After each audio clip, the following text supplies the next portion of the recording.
మరో భూ వివాదంలో బాధితురాలు మంజులకు న్యాయం చేయాలని తెలంగాణ రక్షణ సేన నాయకులు డిమాండ్ చేశారు. చల్మెడ పాఠశాల సమీపంలోని సర్వే నెంబర్ 127లో ఉన్న 30 గుంటల భూమిపై వివాదం కొనసాగుతోందని తెలిపారు.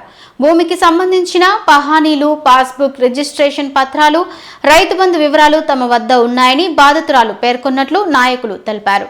భూమిలో పనులను అడ్డుకోవడంతో పాటు బెదిరింపులకు పాల్పడుతున్నారంటూ సంబంధిత అధికారులకు ఫిర్యాదు చేసినట్లు చెప్పారు. కోర్టు ఆదేశాలు ఉన్నప్పటికీ పరిస్థితిలో మార్పు లేదని ఆరోపించారు. బాధితురాలికి ఎలాంటి హాని కలగకుండా పోలీసులు రక్షణ కల్పించాలని, భూ వివాదాన్ని చట్టపరంగా పరిష్కరించి ఆమెకు న్యాయం చేయాలని తెలంగాణ రక్షణ సేన నాయకులు డిమాండ్ చేశారు. పేరు కాసర్ల మంజుల.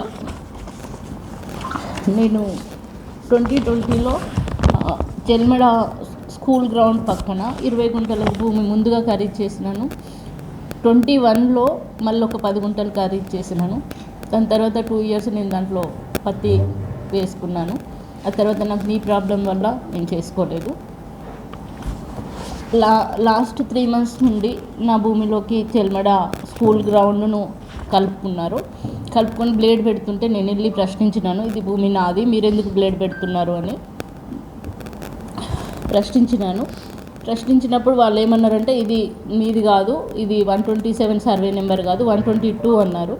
కానీ అది 127లో చేసుకుంటూ దాన్ని 122 అని చూపిస్తున్నాడు. నేను నిన్న సర్వేకి కట్టుకొని 2 మంత్స్ అవుతుంది. 2 మంత్స్ నుండి నేను ఎంఆర్ఓ ఆఫీస్ చుట్టూ తిరుగుతున్నాను. నేను డైలీ రామగుండం నుంచి కరీంనగర్ మార్నింగ్ వస్తాను, నైట్ వెళ్ళిపోతాను. ఇది గత 3 మంత్స్ నుండి జరుగుతుంది. నేను ఈ పేపర్స్ అన్నీ సేకరించడానికి, అన్నీ సమకూర్చుకోవడానికి నాకు ఇంత టైం పట్టింది.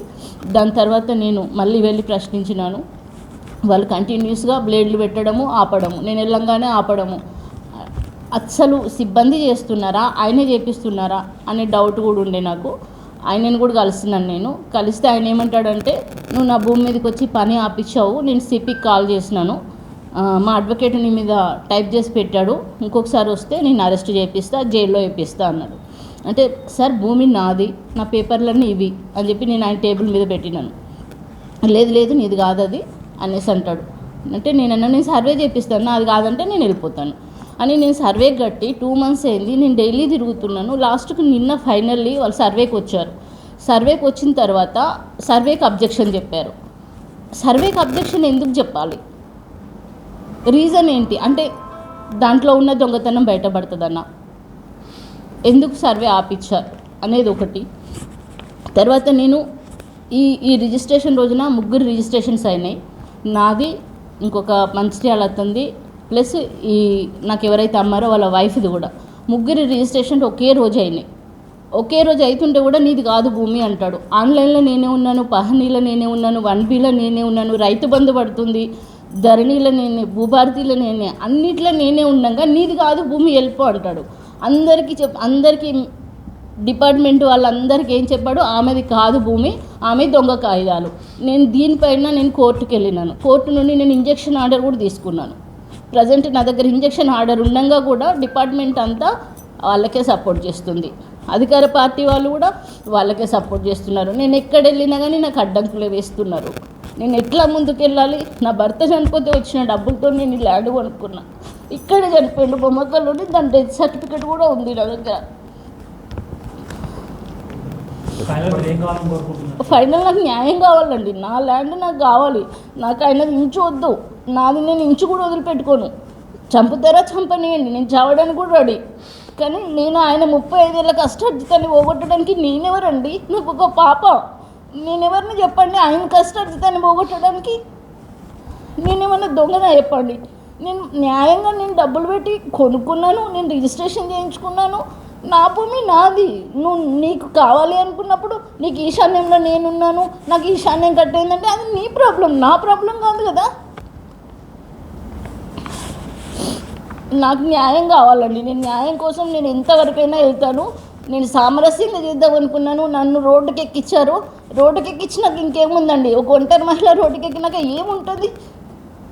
ఎంత దూరమైనా వెళ్తాను. నేను చంపితే చంపనియండి, వాళ్ళు నన్ను అరెస్ట్ చేసినా మంచిదే, చంపినా మంచిదే, నేను దేనికైనా రెడీనే. నాకు సర్వే కావాలి, నా హద్దులు చెరిపేసిన వాళ్ళందరినీ శిక్షించాలి. అవన్నీ ఫొటోస్ ఉన్నాయి, వీడియోస్ ఉన్నాయి, A to Z నా దగ్గర ఉన్నాయి. వాళ్ళు లాస్ట్ టైం కూడా నేను 30 ఫీట్ల వరకే వచ్చిన, నేను 30 ఫీట్లే నీది అనేసి అన్నారు. అది కూడా నా దగ్గర వీడియో ఉంది. నేనన్నా మా ఫ్రెండ్స్ అడిగారు, మా 30 ఫీట్లైనా మీరు ఎందుకు జరిగిండ్రు, తీసేయాలి, అది కూడా కబ్జానే కదా అంటే అది తీసేస్తామంటారు. నిన్న సర్వే చేయనియ్యరు. నేను ఒక్కదాన్ని అండి, నేను ఎంతకని తిరగాను. గవర్నమెంట్ వాళ్ళండి. ఇది సర్వే కట్టిందండి, దాని మీదనే నిన్న వచ్చారు. మీతోటి ఇంకో ఇద్దరు ఉన్నారని చెప్పారు కదా, రిజిస్ట్రేషన్ మీద కూడా ఏమైనా ఇబ్బంది ఉందా? వాళ్ళ అదే సర్వే నెంబర్? అదే సర్వే నెంబర్ అండి, సేమ్ డే రిజిస్ట్రేషన్. వాళ్ళిద్దరికి ఏమైనా ప్రాబ్లం ఉందా? వాళ్ళు ఒకరి వైఫ్ బాగాలేదని చెప్పేసి తను హాస్పిటల్లో ఉన్నారు, మంచిర్యాల వాళ్ళది. వాళ్ళకి అసలు విషయం తెలుసా లేదా కూడా నాకు తెలియదు. వాళ్ళది కూడా చేసిండ్రండి, వాళ్ళది కూడా ఆల్మోస్ట్ 100 ఫీట్ వరకు రోడ్ సైడ్ అండి. 100 ఫీట్ కంటే ఎక్కువ పెట్టేసుకున్నాడు ఆయన. అది ఎట్లా మీరు సర్వే చేసుకోండి, మీరు ఎడ్యుకేట్. నా దగ్గర కూడా కాగితాలు ఉన్నట్టు చూపించండి. ఇప్పుడు ఇంత జరుగుతుంది, ఏదో తెల్ల కాగితం చూపిస్తారు, రేపు అది వ్యాలిడ్ ఎట్లా అవుతుంది? ఒకటే రోజు అయినా same survey number, same person. వాళ్ళకు కూడా పడుతుందండి. ఇది నేను ఫస్ట్ కొనుక్కున్న 20 గుంటాస్ అండి డాక్యుమెంట్, సెల్ డీడ్. ఇది నాకు దీనికి సంబంధించిన నాకు పాస్బుక్, పహాని, 1B అన్నీ ఉన్నాయి. ధరణిలో ఉంది. ఇది మా హస్బెండ్ బొమ్మకల్లో చనిపోయిన డెత్ సర్టిఫికేట్. ఈయన జ్ఞాపకార్థమే నేను కొనుక్కున్నాను. కిందికి